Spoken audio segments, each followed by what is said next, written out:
Open your Bibles to John chapter 2. Let's remind ourselves that discipleship is a daily lifestyle, a follow, hear, obey. Say that with me. Follow, hear, obey. And so we follow so we're near so we can hear, and we hear so we can obey. And so last week we began immersing ourselves in the kingdom, walking story by story through the Gospels, through the lens of discipleship. I'm so excited about this. And I want to begin here today in John chapter 2 once again. Our stop number 1 on our journey, the wedding at Cana. But before we do that, just say this out loud. Say, Jesus, you're my master, and I choose to follow you today. John chapter 2, verse 1. On the third day, there was a wedding in Cana of Galilee, and the mother of Jesus was there. Now both Jesus and his disciples were invited to the wedding. And when they ran out of wine, the mother of Jesus said to him, "They have no wine." Jesus said to her, "Woman, what does your concern have to do with me? My hour has not yet come." His mother said to the servants, "Whatever he says to you, do it." Now there were set there 6 water pots of stone, according to the manner of purification of the Jews, containing 20 or 30 gallons apiece. Jesus said to them, "Fill the water pots with water." And they filled them up to the brim. And he said to them, "Draw some out now, and take it to the master of the feast." And they took it. When the master of the feast had tasted the water that was made wine, and did not know where it came from, but the servants who had drawn the water knew, the master of the feast called the bridegroom and said to him, "Every man at the beginning sets out the good wine, and when the guests have well drunk, then the inferior.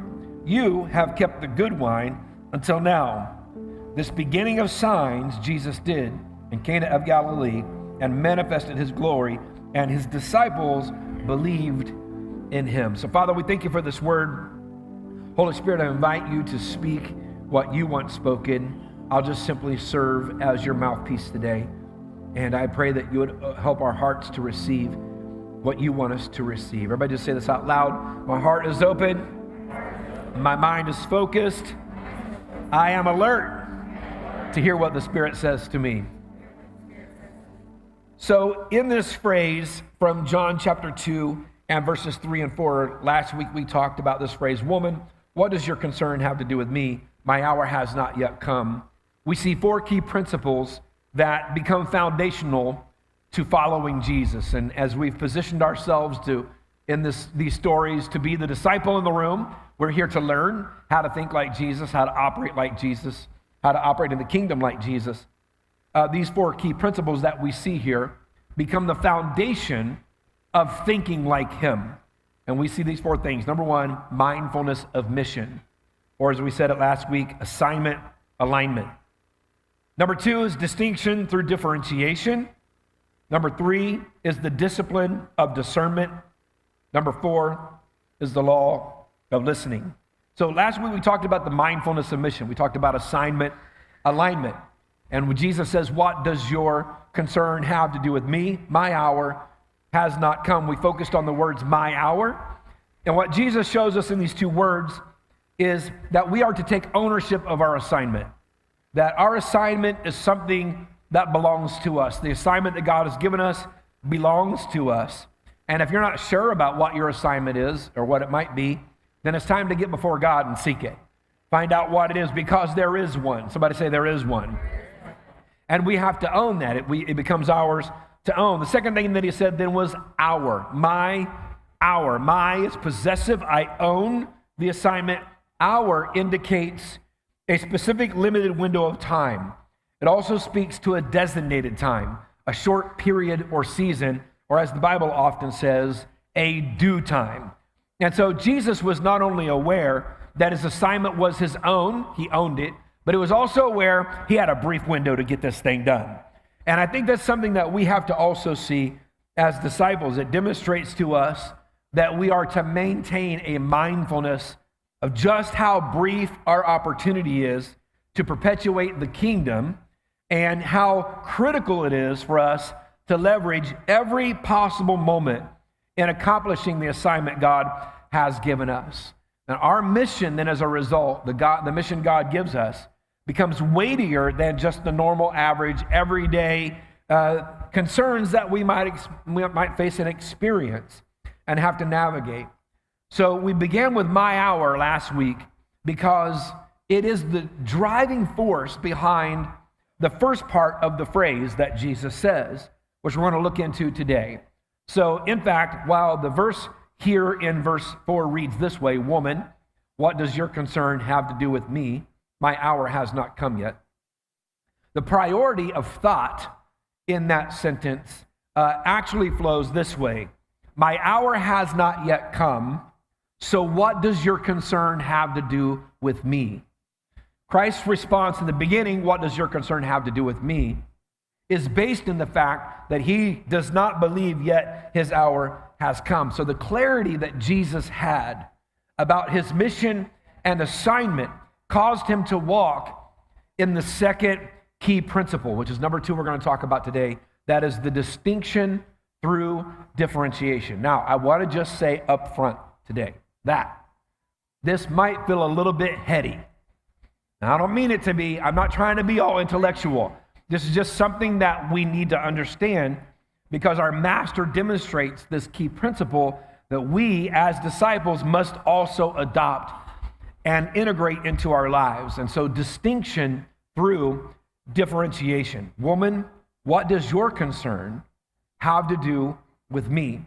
So Jesus' hesitation to get involved with the wine crisis that's happening at this wedding makes one thing perfectly clear, that he is not motivated, nor does he feel obligated to solve what people identify as a need or a crisis. Jesus does not feel obligated to solve what people identify as a crisis or a need, including his own mother. Now, teens, chill out. Oh, they all left, didn't they? Good. So they're not going to go home today and be like, "I don't have to do what you tell me to, Mom." Yeah, you do. So I'm glad they're not in here right now. All right.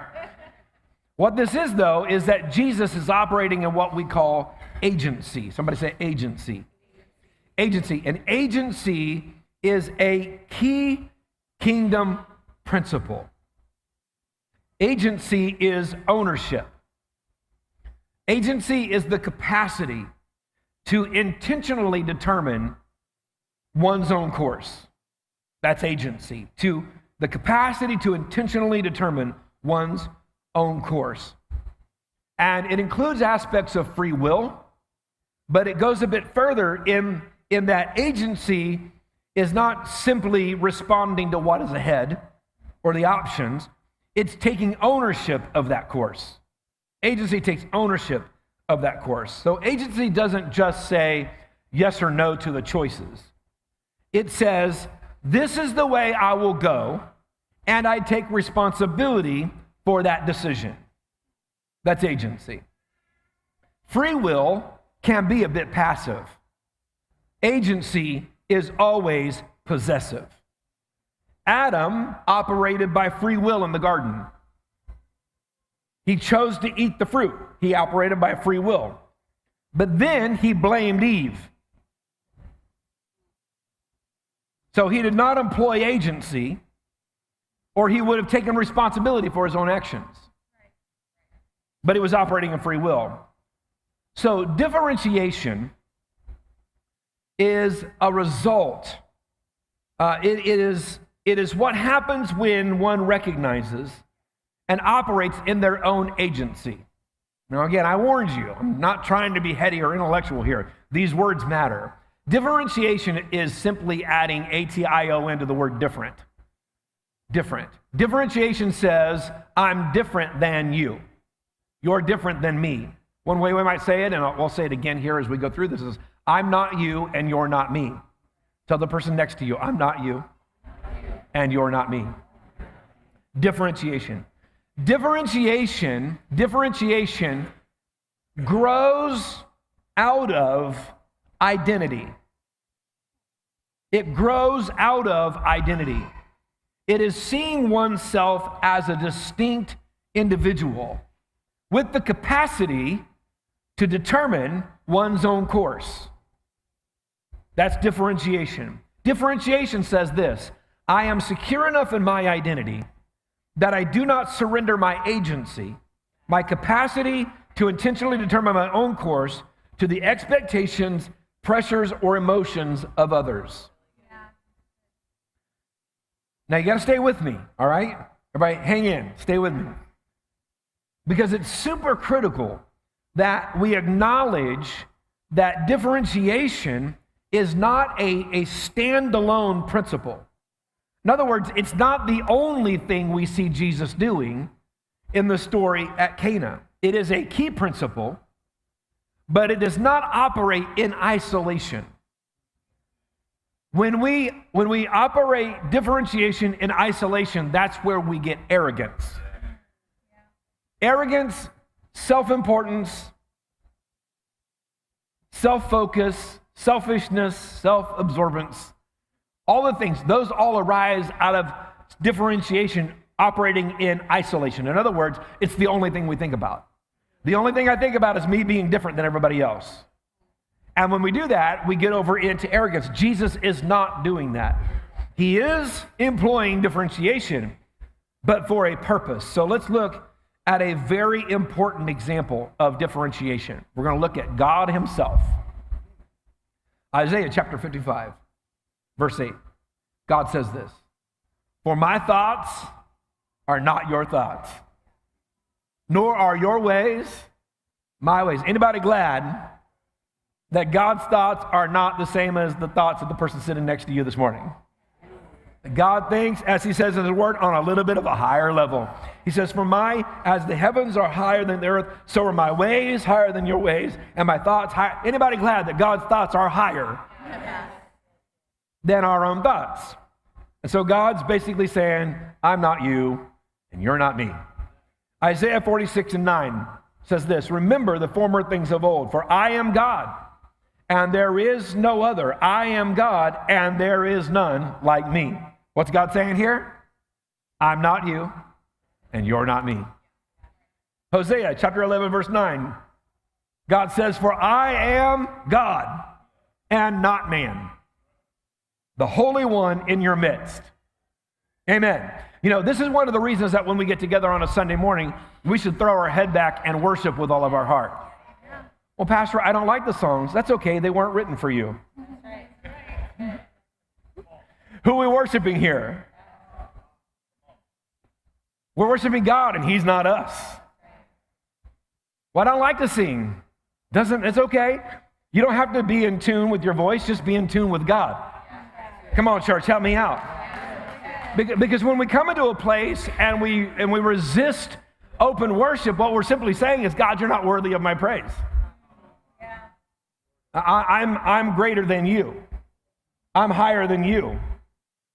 But I'm pretty sure that's not the case. He's not us, we're not him, and that puts us in a position to truly worship him. And when we do, great things and powerful things happen. So God repeatedly points out that he is not us and we are not him. He differentiates himself from us, which means God is secure enough in his own identity that he does not surrender his agency, which is his capacity to intentionally determine his own course, to the expectations, pressures, or emotions of others. God will never act on our behalf because we forced him to, or because we need him to, or because we find ourselves in a crisis. Now, I did not say that God does not choose to use his agency for our good. I'm just saying that God does not surrender his agency to our expectations, our pressures, or our emotions. God recognizes who he is, he recognizes he's not us, and he acts out of that identity with agency. So God is not committed just to meeting our needs or healing our pains, though that may be the outcome of what we experience with God, but he is not subject to those things. God is not subject to our need for healing or the pain we might be feeling or our sin. God is not subject to those things. And it's only because he's not that he can then act on our behalf. Stick with me. Differentiation says, I don't depend on others in order to be fully me. I don't depend on others to be fully me. Differentiation is the freedom to be fully ourselves without requiring the permission, approval, or affirmation of others. I don't need someone to praise me for me to know I'm me and that I have value. Now, you may have heard someone say in the past, maybe you've even said yourself, I would be lost without them. Maybe they said it of a relationship or a spouse, or I would be lost. Man, I'd be lost without them. And, that may be well-intended. It may be, kind in its nature, but it might also reveal a very unhealthy level of emotional dependence. Healthy relationships absolutely involve deep connection and deep conviction, but they do not require the members of that relationship to lose themselves.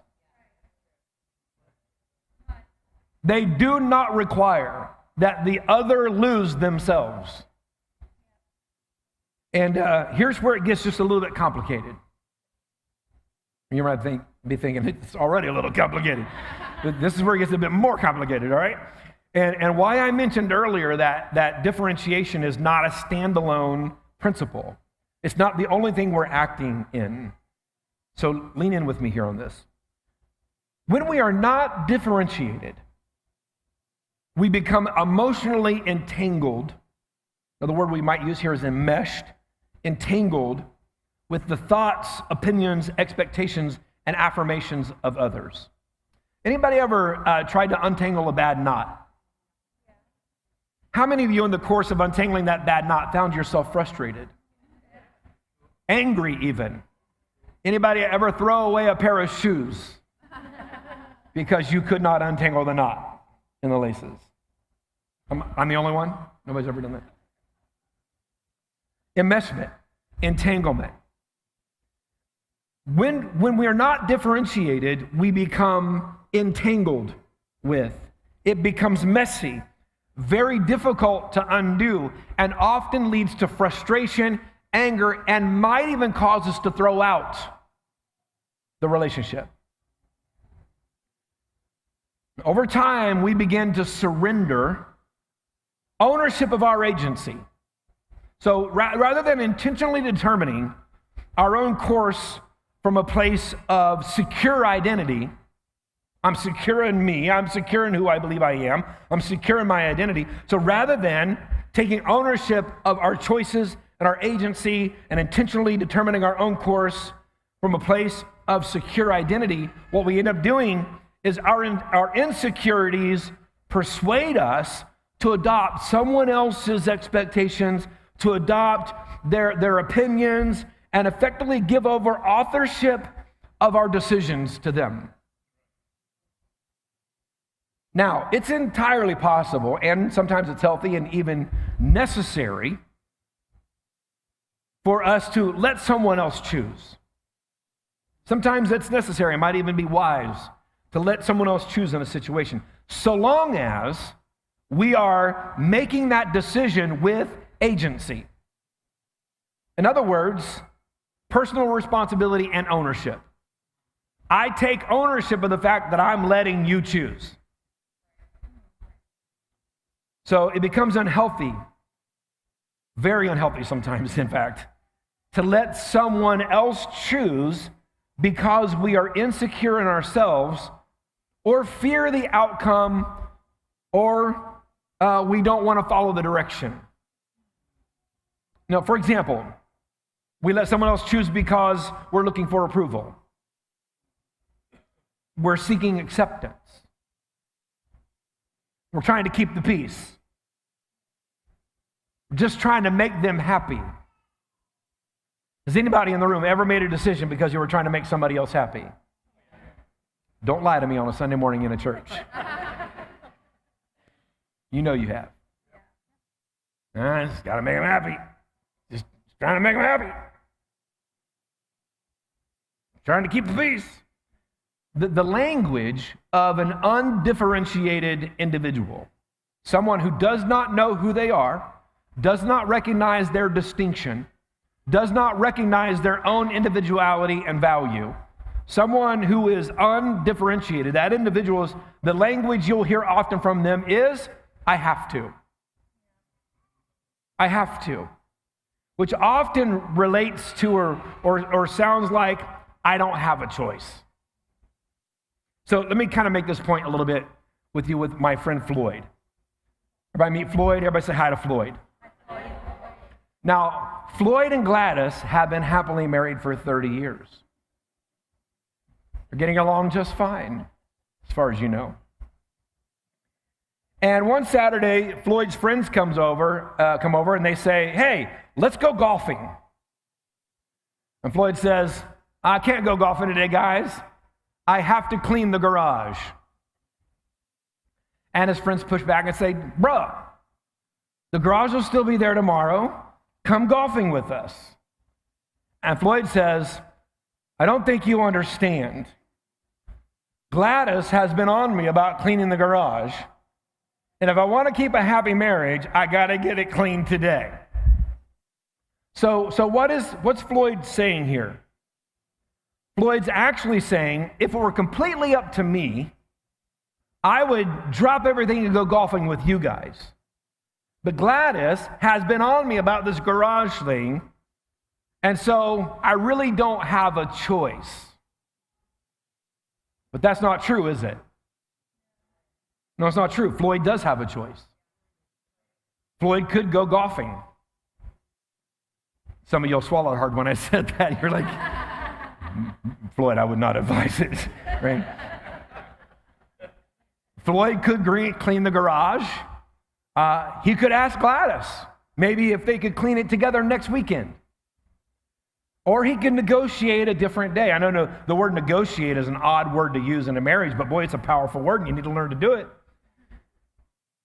Maybe he could negotiate a different day.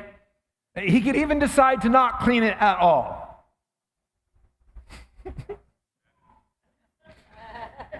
But in every one of those cases, whether he chose to go golfing, chose to clean it, chose to do a different time, chose to negotiate something different, Floyd is choosing. The problem is that Floyd no longer sees himself as the author of that choice. That's the problem. He has surrendered ownership of his agency. I'm no longer in control of my destiny. Still chooses to clean the garage, but he attributes the decision to Gladys.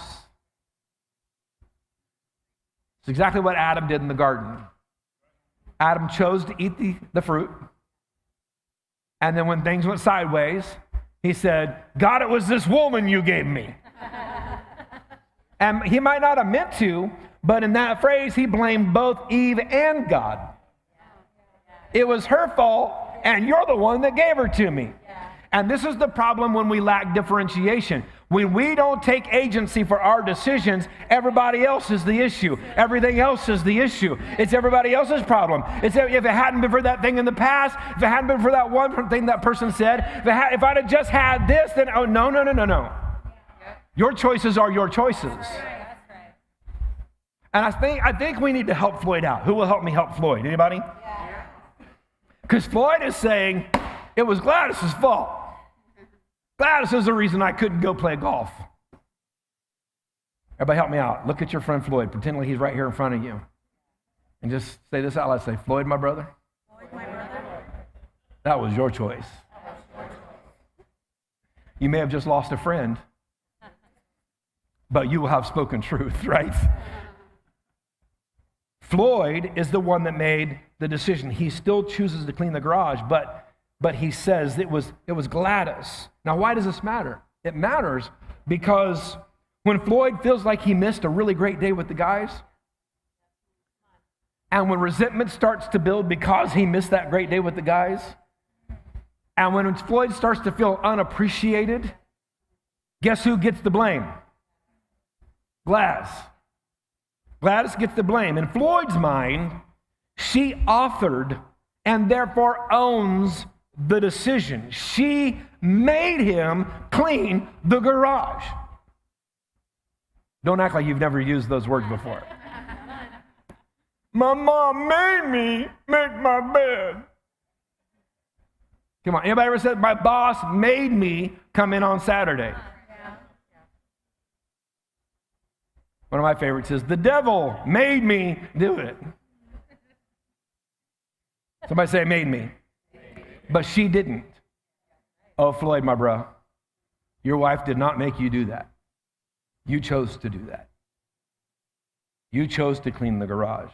Now, what could have been an intentional act of love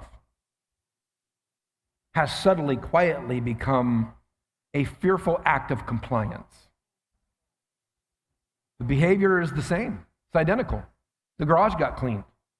But the motivation is completely different. Completely different. Now, a differentiated Floyd, one who is secure in his own identity and therefore his agency, might still clean the garage, but the difference is that he would say it this way: I have decided that investing in my marriage is more important than golfing today. Somebody say, I have decided. Nothing about the behavior changes. The act still stays the same, but everything about the ownership has shifted. That is agency operating from a place of differentiation. Everybody all right? Yeah. Okay, let's go back to John. You're like, finally, let's get out of marriage and talk about Jesus. It's not a marriage seminar, by the way. This works in every relationship, whether it's a friendship, just a companion at work. I mean, it's true in every situation. Now, so Jesus, mindful of his mission here in John chapter 2, and of maintaining his assignment alignment. He's very focused on those two things, mission-mindedness and assignment alignment. Recognizes the urgency of the hour. My hour is not yet come. He's feeling that. And he says, woman, what does your concern have to do with me? And what Jesus is doing, he's making a distinction through differentiation. He's saying, you are you, and I am me. I am not you, and you are not me. What does your concern have to do with me? He's distinguishing himself, and equally as importantly, his assignment. He's distinguishing himself and his assignment from the perceived needs, opinions, or issues of others. Now, before we take in all this and you write down in your notes, Pastor Tom says I can do whatever I want. Because that's absolutely not the point. It's true, but it's not the point. I want to point out that we're in this story, we're just at the opening moments of this miracle. That the miracle hasn't happened yet. Nothing's happened yet. No decisions have been made. We're just at the opening moments here. And Jesus is simply rightfully establishing the perspective from which he will act. I need you to hear that. I need you to hear that. Jesus is establishing the rightful position from which he will act. Actually, he's establishing the rightful position from which he must act. He must act from a differentiated place. And this, as his disciples, is what we want to learn from him. We got to learn this, guys. We got to learn this from Jesus. He's not teaching us to arrogantly dismiss what others see as needs or see as important or a crisis they might be experiencing or what our responsibilities are in our relationships. He is not teaching us to ignore those things. He's teaching us just to remember who we are. Remember who you are. You are a unique individual created by God for a purpose, with an assignment that belongs fully just to you alone, period. End of story. Nobody else. Just you. Just you. When you and I stand in eternity before God, our friends and family members will not give an account for what we did. God is not going to say, had it not been for you, he would have been more successful. Not going to happen. It's going to be just us and God alone. And I will give an account fully for the assignment he placed on my life, taking full responsibility for my choices and decisions and my actions. And so Jesus must differentiate himself. He must set himself apart because in his ministry, he's going to have to act from that place. He must do it. And this part of this step, distinction through discipleship, is simply stepping outside the control of the situation. It allows us to get outside the urgency of the emotion. In fact, we might even say it this way, I'm going to take a step back. Somebody say that. I'm just going to take a quick step back. Doesn't mean I'm disengaging. Doesn't mean I'm not going to do anything. Doesn't mean I don't care. I just need to get over here where I can finally get into my own space, recognize my own individuality, and prepare myself to own my decision. Differentiation. So we step out so that we're not enmeshed, we're not entangled, where we can clear ourselves of any feeling of obligation to the moment, where we're not bound to it anymore, which means, and this is powerful, our agency, our capacity to act intentionally now becomes fully available to the situation.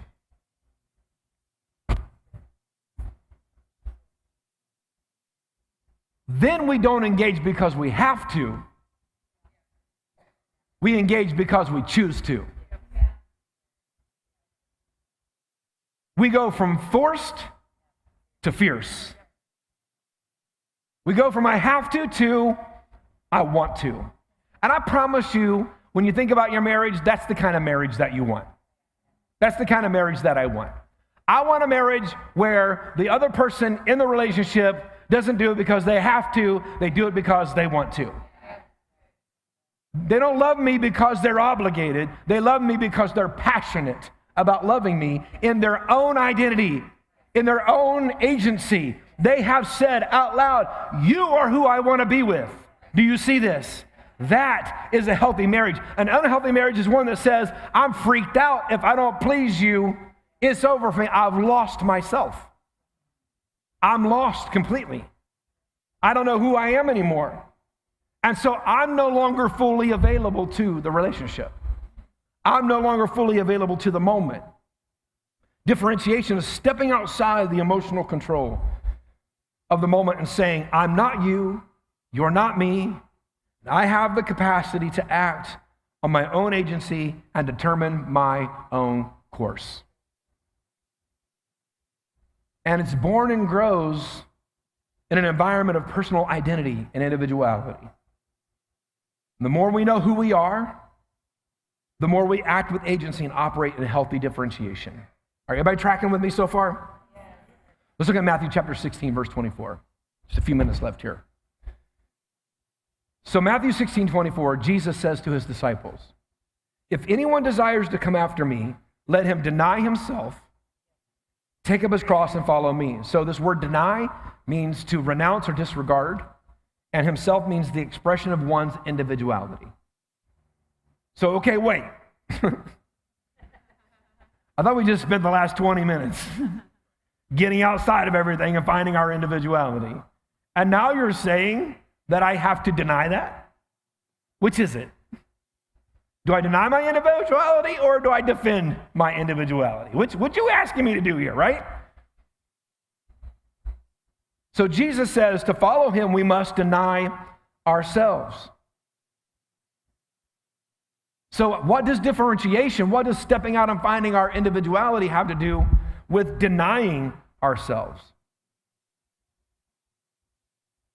We have to differentiate ourselves from the obligations of the emotions and the demands of the situation We must find our autonomy and our individuality. We must find that. We've got to look in our lives and identify the areas in which we feel like we don't have agency and reestablish agency. We must. We must. I'm going to show you why here in just a second. Jesus had to declare, your concern is not my concern. And I know that sounds dismissive, but he had to do it. He had to do it. Because if he didn't, then mom becomes his master.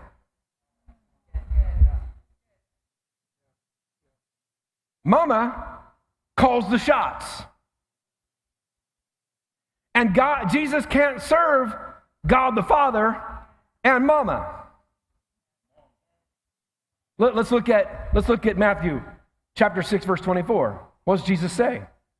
He says, no one can serve two masters, for either he will hate the one and love the other. Nobody can serve two masters. Jesus can't serve God and mama. The only way Jesus can serve God and mama is if God and mama are on the same page. But as soon as mama doesn't agree with God, now Jesus has a choice to make. And if Jesus is so enmeshed with his identity in his mom, in other words, he needs his mom to feel approved, to feel affirmed, to feel to have value, then he's more likely to follow her because he needs her approval over the approval of God. Yeah. Good. So Jesus has to step outside that relationship and say, woman, I'm not you and you're not me. This was not an arrogant declaration of I don't like you. He was simply saying, for my own good, for me to operate in the fullness of God's assignment for my life, for me to carry out the mission I'm about to start by making wine here, I got to be clear. I'm not doing this because you told me to. Come on, church. I'm not doing this because I feel pressure, because somebody didn't plan for wine. Come on, church, help me out. That has nothing to do with me. Now, that doesn't mean I won't do something about it. Doesn't mean I won't act in it, but I'm acting from a place where I'm making the decision for myself. I cannot serve two masters. Which means, if Jesus is not careful, mama becomes the master. And in the same way, you and I can serve our job. We can serve our boyfriend. We can serve our pursuits. We can serve our career. We can serve our families. We can serve our children. And when we find our identity in those things, we ourselves, our individual selves, are lost and unavailable. Like Tom is not available because Tom doesn't exist anymore. Tom is his work. The demands of Tom's paycheck or the significance that I derive from my job are in control of my decisions. Tom is his family. Tom is his children. Tom's decisions are made by the perceived needs or demands or happiness of his children. Tom is his marriage. Whatever his wife says matters more than anyone or anything else, because Tom has lost himself to the fear of losing whatever it is his marriage represents to him. Tom is his health. Tom is his money. Tom is his addiction. He is subject to the control of those things, or more accurately, Tom has subjugated himself to the control of those things. Tom has chosen to let those things choose. Floyd, Gladys didn't make the choice, you did. Tom's not making decisions anymore. He has surrendered his agency to these things. He no longer sees himself as a free moral agent, capable of making his own choices. Surrounded by consultants, surrounded by counselors, surrounded by advisors, money, time, family, plans, investments. All of those voices are not only louder than his own, but also louder than God's. And before God can ever use Tom again, Tom has to deny himself. But before Tom can deny himself, he has to first identify himself. He has to define himself so he can distinguish himself. And there, from that set apart, separated, consecrated place, out there where he finally has found himself again free from the emotional pressure of the need or the relationship or the crisis or the plan or the demand of what's at hand. Here, he's finally rediscovered himself. Now he can say of his own agency, I choose to follow Jesus. So good. Yeah, so good. That's right. I choose to follow Jesus. What about your job? I choose to follow Jesus. What about all the plans? I choose to follow Jesus. Jesus, they're out of wine.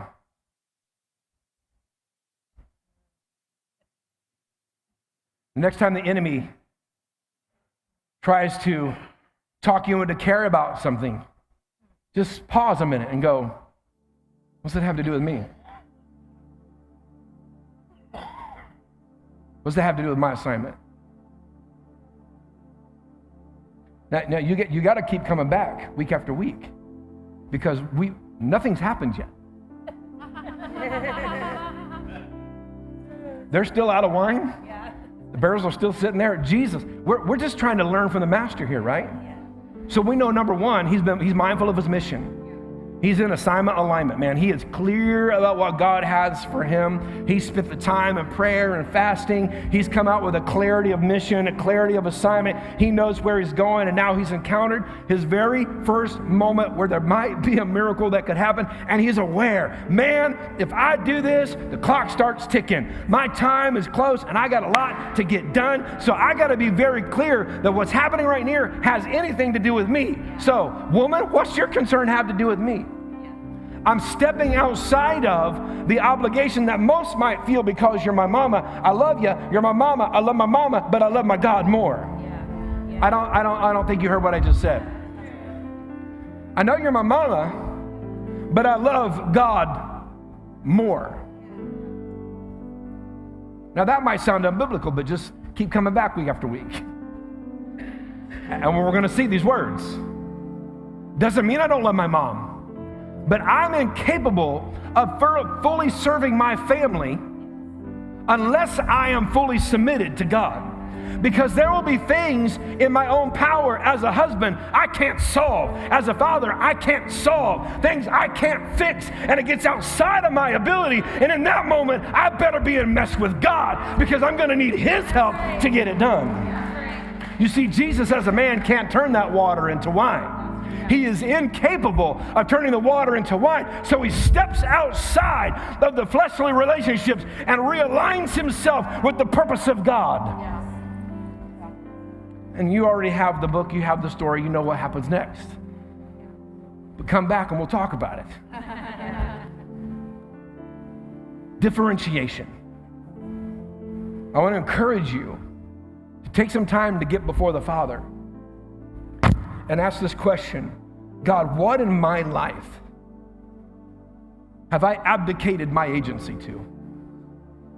What in my life have I given over to be my God, my master, that is not you? What do I need to deal with here, Father? Now, here's the thing, is that God is a loving God. He knows your life better than He knows our life better than we know our life. And so he'll walk us through realigning and rediscovering who we are. In a way, this is the beautiful thing, in a way that allows us to serve the people we love even greater than we feel like we are right now. I feel like I'm a great provider. I feel like I'm a great friend. I feel like I'm a great coworker. I feel like, but you haven't seen anything yet. Until you lose yourself and find yourself as the differentiated individual, unique with the plan and purpose of God on your life, and then you reinsert in the power of God. Now you become somebody that can affect change, can move the needle on some things. Can you see how important this is? How important it is that Jesus, and that's so fascinating to me. He hasn't done anything yet. He's not performed one miracle. He's not done anything to demonstrate the power of God on his life to the public. Everything he's done so far has been in private. Nobody was with him in the desert for 40 days when he fasted and dealt with the devil. Nobody. Wasn't anybody there cheering him on? He didn't have a band up singing worship songs to encourage him. He did have some angels, so that helps. But he was alone in that. And he hasn't done a miracle yet. But he is firmly establishing who he is. And what he's saying to me and you as disciples is, here's how it works. You got to know who you are. You want to follow me? You got to know who you are. Because once you know who you are, then you can deny yourself. And when you deny yourself, you step into a whole other realm of power and ability. This is good stuff. I'm grateful for this. So next week we'll talk about the next principle. But I want to pray for you today. Father, I thank you for this word. Lord, I believe, I know it is for me. This is challenging. But we trust you.